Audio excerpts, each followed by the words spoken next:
Welcome back my channel. और आज मैं बात करना चाहती हूँ क्लाउड किचन के बारे में, जो कि बहुत ज़्यादा प्रॉफिटेबल बात है भाई। आप लोग भी फॉलो करिएगा तो आपके भी बहुत काम आने वाली हैं, क्योंकि भाई हमने इन चीज़ों को फॉलो करा है तो हमारी तो माशाल्लाह क्लाउड किचन बहुत ज़्यादा, हमारे क्लाउड किचन को हो गए हैं 4 साल हो गए हैं और बढ़िया सक्सेसफुली हमारी माशाल्लाह चल रही है। तो मैंने कहा आज आप लोग के साथ भी कुछ टिप्स शेयर कर ही लेते हैं। जैसे कि बहुत से लोगों को कहना होता है कि क्या क्लाउड किचन प्रॉफिटेबल होती है या नहीं, तो बिल्कुल होती है। क्लाउड किचन बिल्कुल प्रॉफिटेबल होती है। बस हाँ, डिपेंड करता है हम उसे प्रॉफिटेबल बनाते हैं या लॉस, मतलब क्या, ये हम पर ही डिपेंड करता है।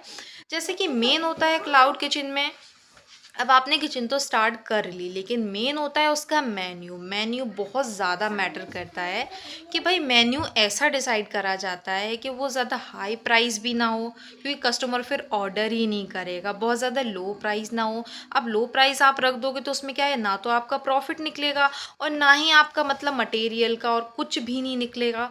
तो मतलब हमें उसके प्राइस ऐसे सेट करने होते हैं कि आप मतलब पहले स्टार्टिंग में आप खुद देखें, क्योंकि ज़ोमैटो का 30% भी हमें निकालना पड़ता है, क्योंकि ज़ोमैटो अपना 30% चार्ज लेती है।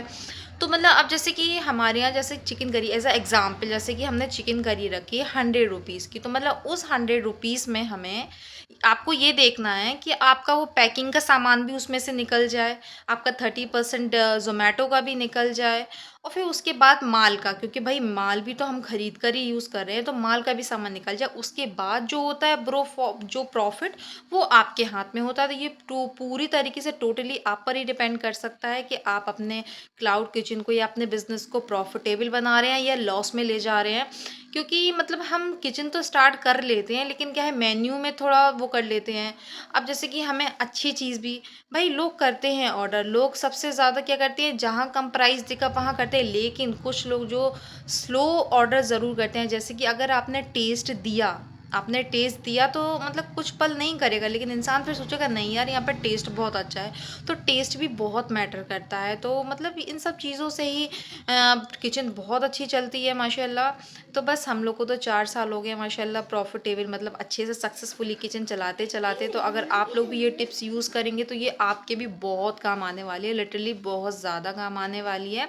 अब जैसे कि क्या है कि हमें अपने एरिया वाइज भी देखना होता है। एरिया वाइज मतलब कि अब हमने क्लाउड किचन खुली तो अब ऑप्शन क्या रहता है, हम अपने मेन्यू में रखें, क्या रखें, नॉन वेज रखें, वेज रखें, या स्नैक्स रखें, क्या रखें, पिज़्ज़ा वगैरह। तो भाई हमारे एरिया वाइज हम लोगों ने देखते हुए ये सोचा कि हम लोग सिर्फ टोटली नॉन वेज का काम रखते हैं, तो हमारे यहाँ पूरा नॉन वेज का ही काम है, वेज का नहीं है। अब जहाँ आप अपने अकॉर्डिंग देखिए आपके एरिया में किस चीज़ की सेल सबसे ज़्यादा हो सकती है, क्योंकि जब क्लाउड किचन खुल जाता है ना, तो सिर्फ ज़ोमैटो से ही नहीं, ऑफलाइन भी आपके पास ऑर्डर आते हैं, आपके लोकल एरिया से भी ऑर्डर आते हैं। तो आप ऐसा देखें जो आपके लोकल एरिया में ज़्यादा सेल हो। तो भाई हमारे यहाँ ज़्यादा सेल होती है नॉनवेज की, तो हम उसी का ही काम करते हैं। आपके एरिया में जो भी सेल हो, आपको जो भी सही लगे, आप उसके अकॉर्डिंग ही मेन्यू सेट करें। ये नहीं कि अब जहाँ चल रहा है वेज वहाँ आपने खोल लिया नॉन वेज, और जहाँ चल रहा है नॉन वेज वहाँ आपने खोल लिया वेज, तो उससे भी थोड़ा सा हमें लॉस हो जाता है। तो बस ये कुछ बातें अगर आप अपने क्लाउड किचन में बहुत अच्छे से, बहुत ध्यान से अगर ये चीज़ें करेंगे तो ये आपके लिए बहुत फ़ायदेमंद होंगी। क्योंकि भाई हम तो यही सब चीज़ें पहले स्टार्टिंग में हमसे भी काफ़ी गलतियाँ हुई, मतलब हम लोग भी मतलब स्टार्टिंग क्या है, बिगनिंग में ना इतना हमें फीडबैक नहीं मिल पाता है, लेकिन थोड़ा सा स्लोली स्लोली काम करें, अच्छा काम करें, आप कस्टमर को टेस्ट दें, तो भाई कस्टमर अपने आप आपके पास आएगा। तो बस आज के लिए इतना ही। अगर आपको मेरी वीडियोस अच्छी लगी हो तो लाइक और सब्सक्राइब ज़रूर करिएगा। ओके बाय, फिर मिलते हैं नेक्स्ट ब्लॉग में।